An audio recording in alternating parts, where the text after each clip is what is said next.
पर यह एक लंबी प्रक्रिया है। इस लंबी प्रक्रिया को बहुत धीरे धीरे करना चाहिए। किसी गुरु के सानिध्य में ही किया जाए तो बेहतर होता है।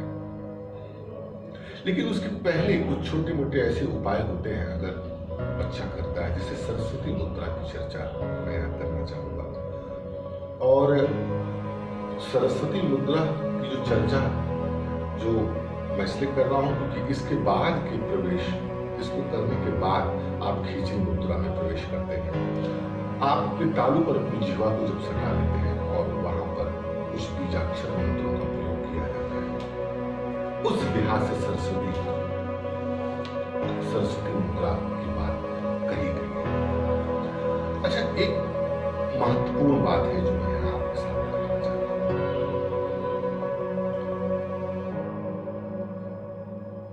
यह जो मुद्राएं हैं, खासकर खेचरी और सरस्वती मुद्रा की चर्चा मैं इसलिए करना चाह रहा हूं, ये जो मुद्राएं हैं वो जिह्वा से संबंधित है। और यह जो आपकी जिह्वा है,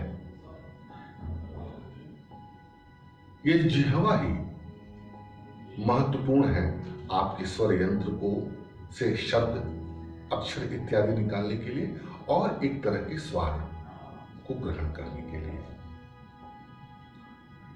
जीवन में ऐसा देखने में आता है कि साधकों में कामेच्छा, यशाकांक्षा इत्यादि यह सब तो होती ही है जिससे उसको निवृत्ति पानी होती है, पर स्वाद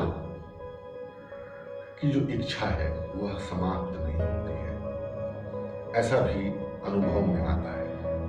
और ऐसा कहा जाता है कि परमहंस जी को इसी स्वाद में फंसा के रखा था और अंत में इस स्वाद के ही नाते उनकी आप जीवन पे लिखी जो मास्टर साहब ने जो उनकी जीवनी लिखी है, उसमें ये कथा आती है कि उनकी जो पत्नी है वो पूछती है परमहंस से कि ये रोज रोज आप चोखा क्यों खाते हैं? तो उन्होंने कहा कि मेरी जो नैया है इसके सारे पाले टूट गए हैं, पर एक पाला स्वाद हमने टिका कर रखा है। तो रोज जो मैं चोखा मांगता हूं वो वही एक पाला है। स्वाद का पाला बड़ा गंभीर पाला होता है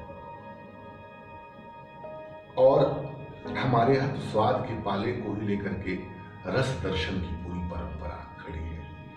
अभिनव गुप्त, भरत आचार्य से लेकर के पूरी तांत्रिक परंपरा जो है वो रसोद्रेक की जो परंपरा है पूरी की पूरी खड़ी हुई है।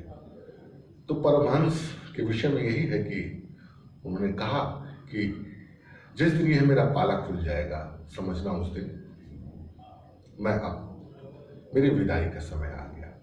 और ऐसा होता भी है कि माँ उनके लिए थाल में खाना सजा कर लाती है, चोखा होगा इत्यादि, और वो अपनी थाली को हटा देते हैं। तो यह जो स्वाद है और ये जो शब्द है, यह सरस्वती और अन्नपूर्णा का मामला है।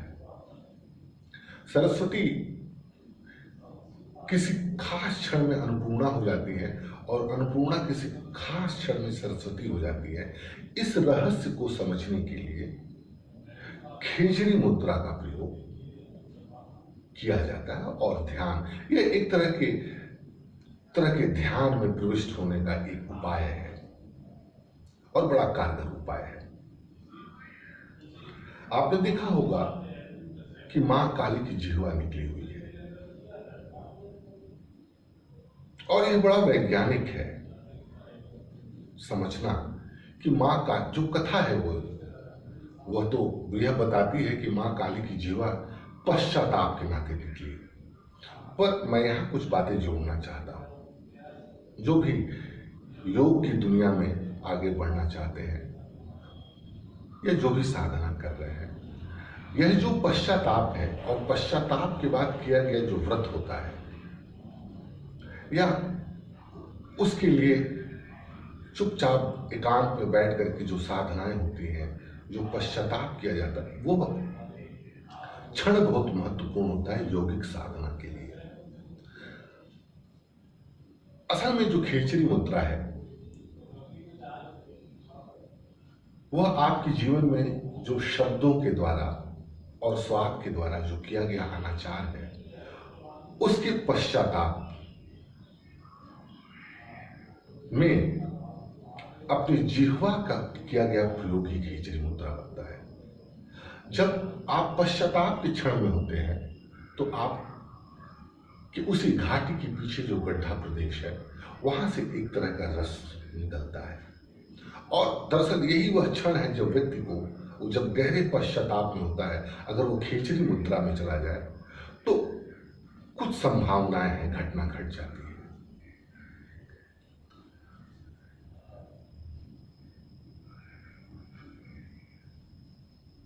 अमूमन आपने देखा होगा कि हम लोगों को 4 तरह के स्वाद के विषय में ही हम जानते हैं।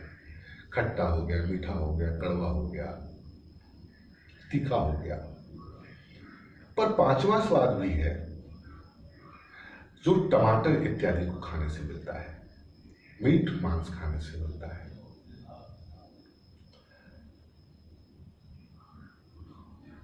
और ये जो स्वाद का विज्ञान है वह खिचड़ी का विज्ञान है। दरअसल आपको ऐसा अनुभव में होगा कि छोटे बच्चे जो होते हैं उनको खाना खिलाने में बड़ी मुश्किल होती है। उसके पीछे छोटा सा विज्ञान है, बड़ा सादा विज्ञान है। वह यह कि वह 4 तरह के स्वाद से अभी परिचित नहीं होते। वो खिचड़ी के स्वाद से परिचित होते हैं, जो मीठा स्वाद है, जो उनको अपनी मां के गर्भ में बराबर मिलता रहता है। तो जब हम उन्हें भोजन कराते हैं, उन्हें बाहरी चीजें खिलाते हैं, तो वह स्वाद उनको जचता नहीं है, क्योंकि उनकी जिह्वा अभी तैयार नहीं रहती है और चाहती नहीं है प्राकृतिक रूप से इस ढंग से कि तीखे का स्वाद ले अलग से, या कुछ इस ढंग से ले जिस ढंग से हम उनको भोजन करा रहे होते हैं। तो उसकी जो योग निद्रा है वह टूटती है स्वाद के साथ। और स्वाद के साथ तो हिंदू धर्म में बहुत सारे विधान, बच्चों की का जब अन्नप्राशन होता है तो किया जाता है, उसके पीछे भी बहुत सारे तांत्रिक विधान हैं जो व्यक्ति एक समय में जानता रहा है, पर वो बहुत ही छोटे अर्थों में उसका प्रयोग किया जाता है, एक तरह का उत्सव मनाया जाता है। पर दरअसल वो योग निद्रा, जिस योग निद्रा में वह था, उसको तोड़ने का एक विधान होता है, वह खिचड़ी मुद्रा में होता है। पर क्योंकि उसकी स्मृति उस खिचड़ी मुद्रा में नहीं होती, वह नया जीवन पा गया है, इसलिए उसके साथ उसे तोड़ा जाता है कि पुनः जब वह टूटेगा तो वह इस नए देह, इस नए डिवाइस के साथ जब काम करेगा तो हो सकता है उसको अपनी खिचड़ी मुद्रा का रस की याद आ जाए और वह पुनः आध्यात्म के साधना के उस पथ पर लौट जाए जिसके करने के लिए उसको यह जन्म मिला है। तो खिचड़ी मुद्रा ओवरऑल व्यक्ति के स्वाद और व्यक्ति के शब्द का विज्ञान है।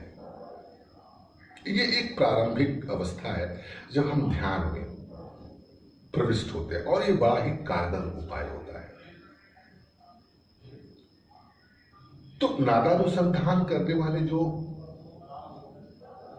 जो लोग हैं वह अपने जिह्वा को सरस्वती मुद्रा में रखते हुए धीरे धीरे अपनी घाटी, अपने स्वर यंत्र पर उसको टिकाते हैं, और जब उनकी ये साधना थोड़ी और आगे बढ़ जाती है तो फिर घाटी के पीछे जो गड्ढा है वहां पर ले जाते हैं उसको और अपने प्रयोग को आगे बढ़ाते हैं। इन सब बातों को रखने का बहुत सारी बातें हैं, वो एक छोटे से वीडियो में नहीं कही जा सकती, पर इन सब बातों को रखने का एक आशय मेरा यह भी है कि इस पर स्वतंत्र चर्चाएं होनी चाहिए। यह तो ठीक है कि यह साधना की बात है, और ऐसा बार बार दोहराया जाता है कि इन सारे अनुभवों को बहुत गुप्त रखा जाना चाहिए। तो जब साधक प्रविष्ट होता है तो उसके अंदर इतनी समझ डेवलप हो जाती है कि वो इन चीजों को गुप्त रखे। वो गुप्त रखता ही है, क्योंकि बहुत सारी बातें कही नहीं जा सकती हैं, और जो नहीं रखते उनके लिए यह एक तरह का खेल है। वो अपनी जीवा को पीछे ले जाएंगे, जैसे मदारी पीछे ले जाता है, ले आता है, उसका कोई असर उसके जीवन में, उसकी साधना में नहीं पड़ता।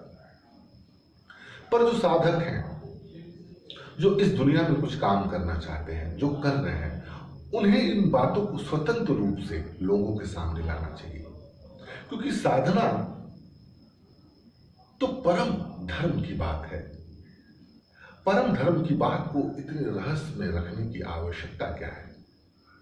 ये अलग मसला है कि हम उन बातों को स्पष्टतया कह नहीं सकते, अपने अनुभव को कह नहीं सकते, पर लोग इसमें प्रविष्ट हों, लोग इस तरफ प्रवृत्त हों, तो ऐसी बातों को चलाया जाना चाहिए। इसकी गंभीरता को समझना चाहिए और इसमें कितनी सत्यता है, कितनी असत्यता है, इन बातों को सार्वजनिक करना चाहिए। खिचड़ी मुद्रा आकाश में विचरने की मुद्रा है। आकाश से ही शब्द की उत्पत्ति कही गई है। तो जो मैं बार बार दोहरा रहा हूं, शब्द और स्वाद की का तंत्र है ये खिचड़ी मुद्रा। और जब साधक धीरे धीरे सरस्वती मुद्रा से होते हुए खिचड़ी मुद्रा की तरफ प्रविष्ट होता है, तो उसे ऐसे अनुभव मिलते हैं, शब्दों को लेकर के, ध्वनि को लेकर के, नादानुसंधान को लेकर के, स्वाद को लेकर के। कुछ ऐसे स्वाद उसके जीवन में प्रविष्ट होते हैं जो स्वाद भोजन से कदापि नहीं मिल सकते। और फिर इसमें ध्यान में प्रविष्ट कैसे हुआ जा सकता है और गहरे कैसे रास्ते मिल सकते हैं, साधक को धीरे धीरे अपने ही अनुभव से और अपने गुरु के सानिध्य से थोड़ी गति मिलती है। थोड़ी वीडियो आज बड़ी हो गई और मैं इसे बड़ा नहीं करना चाहता। कुछ और प्रश्न अगर आएंगे तो मैं कोशिश करूंगा कि उनका जवाब दे सकूं। आज इतना ही। साथ